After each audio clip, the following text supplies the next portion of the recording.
কিয় আমি টকায় ঘর বাহিরে আরো অন্য উপায় করাই চমৎকার চমৎকার এই দুনিয়া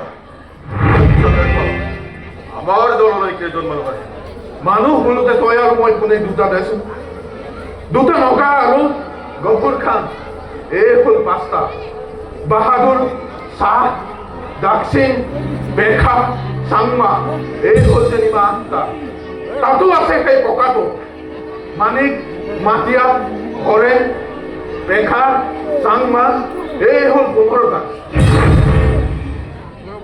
আৰু 15টা আৰু দুজন লাগিব 17জন হবই লাগিব আমাৰ অস্ত্ৰ শস্ত্ৰ ইমান যোগাৰ হোৱা নাই নহয় অস্ত্ৰ শস্ত্ৰ বোলোতে বন্দুক আছে 7টা কিন্তু পিস্তল মাত্ৰ 3টা মানুহ 17জন আৰু বন্দুক আছে 10টা নাই নাই নহ'ব বন্দুকৰ দোকানীটোৱে গুলি নিদিওঁ বুলি কৈছে নেকি এই কেনেকৈ কয় দাকচিং এটাৰ ডিঙিত চেপা মাৰি থৈলে চালা উলিয়াই দিলে কপালো शाबाश शाबाश कृपा शाबाश নাম আৰম্ভ কৰিব লাগে কৃপা মুঠতে হৰিহৰ চৌধুৰী কলিতাটো মোক লাগে বীৰেন্দ্ৰ সৌফালে চাচোন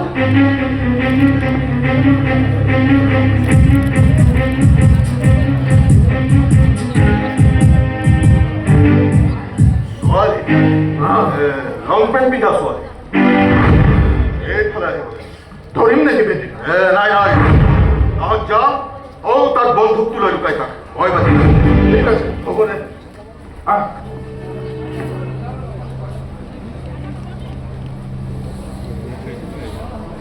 এই অতব্য হাবিত ইমান ৰাতি এজনী গাভৰু ছোৱালী ঈশ্বৰ মানুহৰটো ইমান সাহ নাই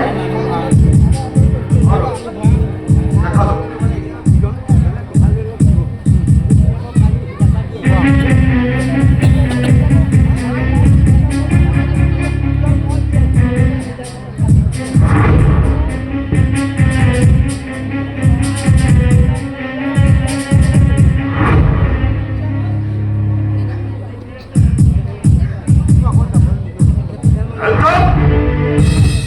কুকুৰৰ দৰে গুলিয়াই মাৰিম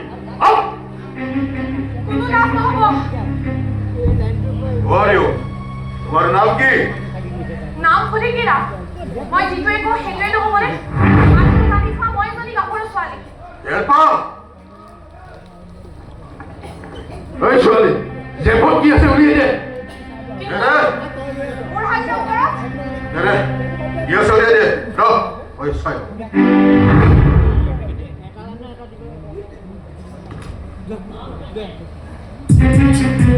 বীৰেন্দ্ৰ এই কিন্তু কম বস্তু নহয় দেই এতিয়া হাত তললৈ নমাব পাৰোঁনে হ'ব আৰু এই কিন্তু বহা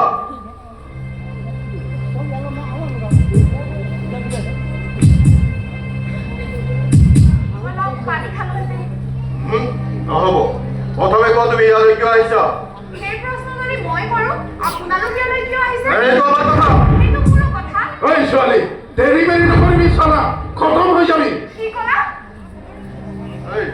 তোমাৰ পৰিচয় দিবানে নিদিয়া আগতে পানী দিয়ক তাৰ পাছত মই মোৰ পৰিচয় দিম মাৰা কিন্তু পানী নাপালে একোৱেই নকওঁ যদি গুলিয়াই মাৰো তথাপি নকওঁ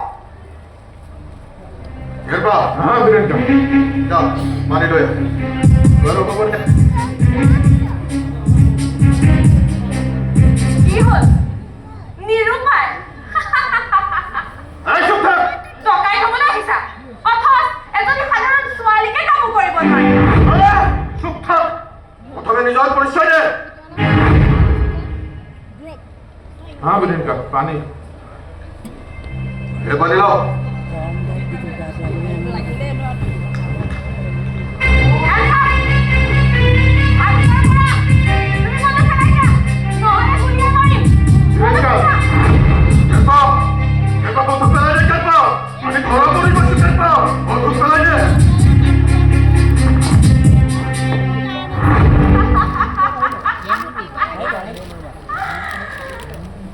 ইমান পূৰ্ব হ'লে নহ'ব তুমি হ'ব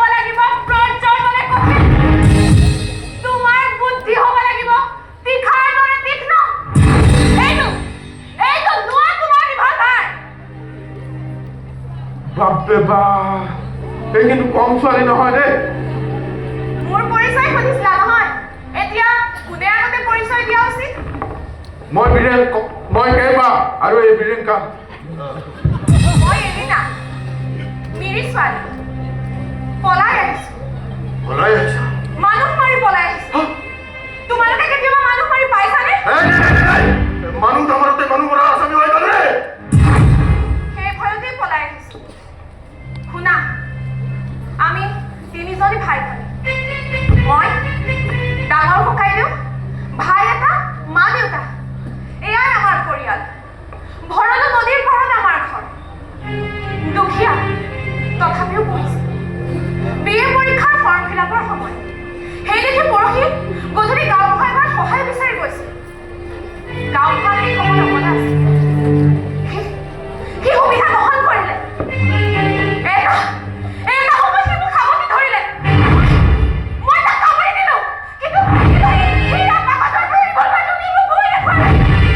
বাহ, তাৰ কি বাহাদুৰি! তাৰপিছত কি হ'ল? তাৰ পাছত মই মোৰ গাৰ কাপোৰ খুলি তাৰ সন্মুখত থিয় হ'লো। সি মোৰ গাভৰু দেহৰ উপসমভাৰৰ প্ৰতি আকৃষ্ট হৈ পৰিল।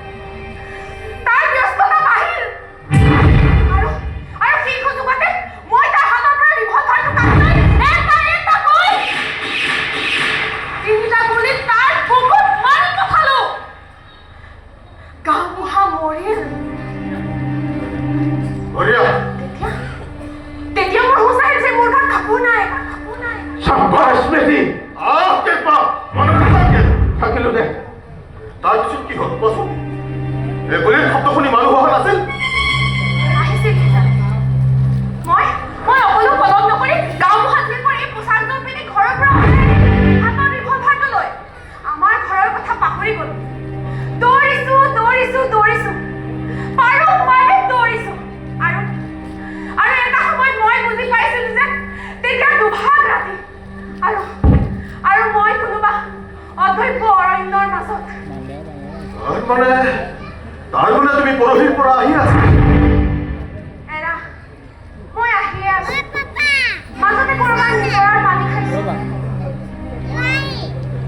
এতিয়া কি কৰিম বুলি ভাবিছা? মানুহৰ মাজলৈ ঘূৰি যোৱাৰ মোৰ কোনো নাই। আচ্ছা, ডকাইত হবা? কিন্তু ডকাইত হব নহলে তুমি বীৰ কুমাৰীত্বক পালন কৰিব লাগিব। পাৰিবা? তাৰ মানে আমাৰ লগত থাকিলে মতা মানুহৰ নিচিনাকৈ থাকিব লাগিব। মই যিকোনো পৰিস্থিতিৰে সন্মুখীন হবলৈ সাজু। সমাজ নামৰ ভেদনাই যেতিয়া, ইয়াত আৰু কিহৰ চিন্তা? তুমি হয়তো পাৰিবা, কিন্তু আমি এবাৰ তোমাক জুখি চাব লাগিব। আচ্ছা, তুমি নাচিব জানা? জানো, কিন্তু মিউজিক মিউজিক আছে?